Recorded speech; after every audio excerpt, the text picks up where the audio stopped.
अस्सलाम वालेकुम रहमतुल्लाहि वबरकातुहू। अलहमदुलिल्लाह सुम्मा अलहमदुलिल्लाह, अल्लाह पाक दे फजल करम शुक्र दे नाल ਅੱਜ ਆਜ਼ਾਦ ਭਾਈ ਦਾ ਵੀ ਰੋਜ਼ਗਾਰ ਜਿਹੜਾ ਵਾ ਉਹਨਾਂ ਦੇ ਹਵਾਲੇ ਕਰਕੇ ਦੇ ਰਹੇ ਆ। ਆਜ਼ਾਦ ਭਾਈ ਨੂੰ ਸਾਰੇ ਤੁਸੀਂ ਜਾਣਦੇ ਹੋਣੇ ਹੋ। ਆਜ਼ਾਦ ਭਾਈ ਨੂੰ ਨਾ ਅਸੀਂ ਲਗਾ ਕੇ ਦੇਣੇ ਸੀਗੇ ਖਿਡੌਣੇ।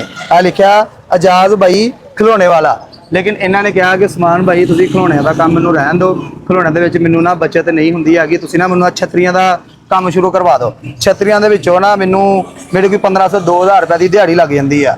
ਅਸੀਂ ਆਖਿਆ ਕਿ ਭਾਈ ਜਾਨ ਤੁਸੀਂ ਆਪਣਾ ਕੰਮ ਕਰਨਾ, ਜਿਸ ਕੰਮ ਦੇ ਵਿੱਚ ਤੁਹਾਨੂੰ ਲੱਗਦਾ ਕਿ ਤੁਹਾਨੂੰ ਬਚਦਾ ਤੁਸੀਂ ਉਹ ਕੰਮ ਕਰ ਲਓ। ਅਲਹਮਦੁਲਿਲਾ ਇਹਨਾਂ ਦੀ ਖੁਆਇਸ਼ ਦੇ ਮੁਤਾਬਕ ਸਾਰੀ ਅਸੀਂ ਇਹਨਾਂ ਨੂੰ ਛਤਰੀਆਂ ਵਗੈਰਾ ਲਗਾ ਕੇ ਦਿੱਤੀਆਂ ਵਾ। ਖਿਡੌਣੇ ਕੋਈ ਚੰਦ ਕੁ ਜਿਹੜੇ ਆ ਉਹ ਲੈ ਕੇ ਦਿੱਤੇ ਇਹਨਾਂ ਨੂੰ। ਅਲਹਮਦੁਲਿਲਾ ਦੱਸੋ ਕਿ ਛਤਰੀਆਂ ਦਾ ਕੰਮ ਠੀਕ ਆ ਹੁਣ? ਹਾਂਜੀ ਸ਼ੁਕਰ ਅਲਹਮਦੁਲਿਲਾ ਭਾਈ 1500 2000 ਰੁਪਇਆ ਲੱਭਦਾ ਬੱਚਿਆਂ ਦਾ। ਮੇਰੇ ਮਾਲਕ ਨੇ ਰਿਜ਼ਕ ਦੇ ਦਿਆ ਮੇਰਾ ਕਰਨਾ ਬੱਚਿਆਂ ਦਾ ਇਨਸ਼ਾਅੱਲਾ ਤਾਲਾ ਅਜ਼ੀਜ਼। ਅੱਲਾਹ ਸੋਹਣਾ ਤੁਹਾਨੂੰ ਵੀ ਅੱਲਾਹ ਤਾਲਾ ਹਾਜ ਤੇ ਲੈ ਜਾਵੇ।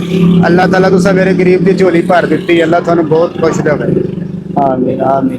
ਅਸਲ ਦੇ ਵਿੱਚ ਨਾ ਮੈਂ ਸ਼ੁਕਰੀਆ ਦਾ ਉਹਨਾਂ ਲੋਕਾਂ ਦਾ ਕਰਨਾ ਚਾਹੁੰਦਾ ਵਾ, ਆਪਣੇ ਉਹ ਭੈਣਾਂ ਭਰਾਵਾਂ ਦਾ ਕਰਨਾ ਚਾਹੁੰਦਾ ਜਿਹੜੇ ਇਸ ਨੇਕ ਕੰਮ ਦੇ ਵਿੱਚ ਸਾਡੇ ਨਾਲ ਨਾ ਹਿੱਸਾ ਪਾਉਂਦੇ ਆ, ਇਸ ਨੇਕ ਕੰਮ ਦੇ ਵਿੱਚ ਸਾਡੇ ਨਾਲ ਕੰਟਰੀਬਿਊਟ ਕਰਦੇ ਆ।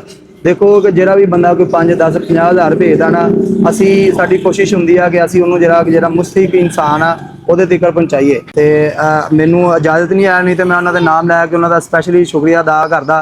ਅੱਲਾਹ ਪਾਕ ਉਹਨਾਂ ਨੂੰ ਇਸ ਚੀਜ਼ ਦੀ ਜਜ਼ਾ ਦੇਵੇ, ਉਹਨਾਂ ਦੇ ਮਾਲ ਜਾਨ ਦੇ ਵਿੱਚ ਬਰਕਤ ਪਾਵੇ ਤੇ ਸਾਨੂੰ ਹਮੇਸ਼ਾ ਜਿਹੜੇ ਮੁਸਤਹਿਕ ਤੇ ਜਿਹੜੇ ਡਿਜ਼ਰਵਿੰਗ ਲੋਕ ਨੇ ਉਹਨਾਂ ਤੱਕ ਪਹੁੰਚਾਉਣ ਦੀ ਹਿੰਮਤ ਔਰ ਤੌਫੀਕ ਦੇਵੇ।